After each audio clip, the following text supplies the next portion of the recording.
मदरसा बांग्लादेश का हो, चाहे पाकिस्तान का हो, चाहे भारत का हो, मदरसा तो वास्तव में अगर देखा जाए तो अघोषित तौर से आतंकवादियों को पैदा करने की फैक्ट्री। अस्सलाम वालेकुम रहमतुल्लाहि वबरकातुहू। जी हाँ नाजरीन, आपने इस वीडियो को देखा है। ये उत्तर प्रदेश के बीजेपी के डिप्टी सीएम है केशव प्रसाद मौर्य, और आपने इनके अल्फाजों को सुन लिया है। इस ताल्लुक से इन्होंने क्या कहा है पूरी तफसील आपको बताएंगे। इस वक्त सोशल मीडिया पर यह खबर खूब गर्दिश कर रही है। दोस्तों, उत्तर प्रदेश से एक बड़ा और मुतनाज़ा बयान सामने आया है। यूपी के नायब वज़ीर आला केशव प्रसाद मौर्य ने मदारिस के बारे में ऐसा बयान दिया है जिस पर सियासी और समाजी हलकों में बहस शुरू हो गई है। केशव प्रसाद मौर्य ने बांग्लादेशी मुसन्निफ़ा तस्लीमा नसरीन के बयान पर रद्दमल देते हुए कहा, चाहे मदरसा बांग्लादेश का हो, पाकिस्तान का हो या भारत का, हकीकत में मदारिस दहशतगर्द पैदा करने की फैक्ट्री हैं। ये अल्फाज हैं डिप्टी सीएम उत्तर प्रदेश केशव प्रसाद मौर्य के। दोस्तों, ये बयान उस वक्त आया जब तस्लीमा नसरीन ने बांग्लादेश के मदारिस पर तनकीद करते हुए इनमें इस्लाहात और सख्त निगरानी की ज़रूरत पर जोर दिया था। 3 अगस्त 2026 को लखनऊ में मीडिया से गुफ्तगू करते हुए केशव प्रसाद मौर्य ने बांग्लादेशी मुसन्निफ़ा तस्लीमा नसरीन के मदारिस से मुतालिक बयान की हिमायत। केशव प्रसाद मौर्य के इस बयान के बाद सियासी रद्दमल भी सामने आने का इम्कान है, क्योंकि मदारिस के बारे में इस किस्म के बयानात पहले भी तनाज़े का बाइस बनते रहे हैं। दोस्तों, आपको बताएं कि अब सवाल यह है कि क्या इस बयान पर मुस्लिम तंजीमें और अपोजिशन जमातें कोई रद्दमल देगी? क्या इस मामले पर नई सियासी बहस शुरू होगी? कैराना से समाजवादी पार्टी की रुकन पार्लिमान मोहतरमा चौधरी इकरा हसन ने रद्दमल देते हुए कहा, तस्लीमा नसरीन को मदरसों के निज़ाम और उनकी खिदमात पर उंगली उठाने का क्या हक है? बर्रे सगीर के मदारिस ने सदियों से इल्म, तालीम और दीनी व अखलाकी तरबियत के मैदान में नुमाया किरदार अदा किया है। इन्हीं मदारिस से बेशुमार जय्यद उलमा, मुफस्सिरीन, मुहद्दिसीन, असातिज़ा और स्कॉलर्स ने जन्म लिया, जिन्होंने न सिर्फ मुल्क बल्कि पूरी दुनिया में इल्म की रोशनी फैलाई।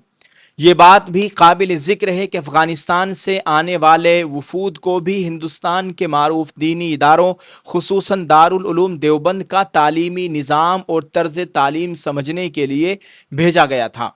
इससे अंदाज़ा होता है कि हमारे मदारिस की इल्मी रिवायत और तालीमी निज़ाम को आलमी सतह पर भी अहमियत हासिल है।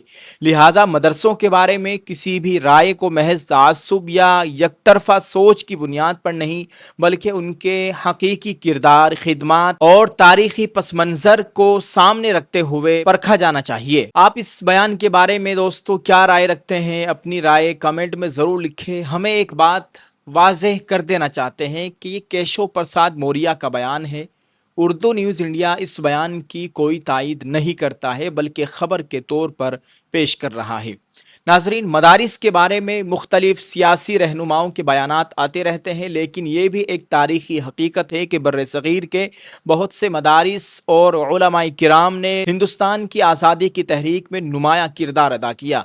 दारुल उलूम देवबंद समेत मुतअद्दिद दीनी इदारों से वाबस्ता उलमा ने अंग्रेज़ हुकूमत की मुखालिफत की, तहरीक रेशमी रुमाल, जमीयत उलमा हिंद और आज़ादी की मुख्तलिफ तहरीकों में हिस्सा लिया, और कई उलमा ने जेलें काटी और अपनी जानों की कुर्बानियाँ दी। आज भी मुल्क भर में हज़ारों मदारिस ऐसे हैं जहाँ दीनी तालीम के साथ अखलाक, कुरान, हदीस, फ़िक़्ह और बुनियादी तालीम दी जाती है।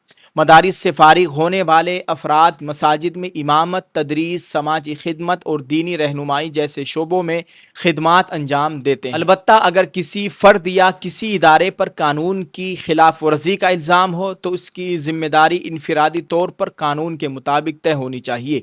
किसी एक वाक़ये या इल्ज़ाम की बुनियाद पर तमाम मदारिस के बारे में एक ही राय कायम करना एक अलग बहस का मौजू है। आप हमें कमेंट में ज़रूर बताएं कि मदारिस के बारे में दिए गए इस बयान पर आपकी क्या राय है। क्या ऐसे हसास मामलात में उमूमी बयानात देने के बजाय हक़ाइक़ और शवाहिद की बुनियाद पर गुफ्तगू होनी चाहिए? अपनी राय इस वीडियो के कमेंट में ज़रूर लिखें।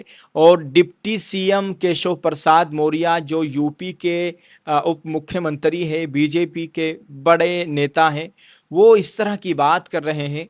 और ये पहला वाक़या नहीं, बड़े बड़े तमाम लीडरान जो ओहदों पर, सरकारी ओहदों पर बैठे हुए हैं, वो सब इस तरह ही मुसलमानों के ख़िलाफ़ कुछ भी बोल देते हैं क्योंकि उनको मालूम है कि जिसके बारे में हम बोल रहे हैं इन मुसलमानों में आपस में ही इत्तिफाक नहीं है, इनके जो रहनुमा है इनमें कोई जान नहीं है, तो इनके बारे में कुछ भी बोल दे, किसी और मज़हब के बारे में बोल कर दिखाएं, सिखों के बारे में बोल कर दिखाएं या दलितों के बारे में बोल कर दिखाएं या और भी दूसरे मज़हब के लोग रहते हैं ईसाइयों के बारे में और दूसरे बौद्ध मज़हब के लोग रहते हैं उनके बारे में बोल कर दिखाएं। सिर्फ़ और सिर्फ इनको मुसलमानों के बारे में ही बोलना है और इनको पता है कि मुसलमान इस वक्त कितना कमज़ोर हो चुका है और इनको मालूम है कि इनका कोई सियासी या मजहबी कोई एक रहनुमा नहीं है, ये आपस में बटे हुए हैं, कमज़ोर है, खोखले हो चुके हैं। इस वजह से कोई भी आता है, हर कोई आने वाला ऐरा गैरा सब मुसलमानों के ख़िलाफ़, मज़हब इस्लाम के ख़िलाफ़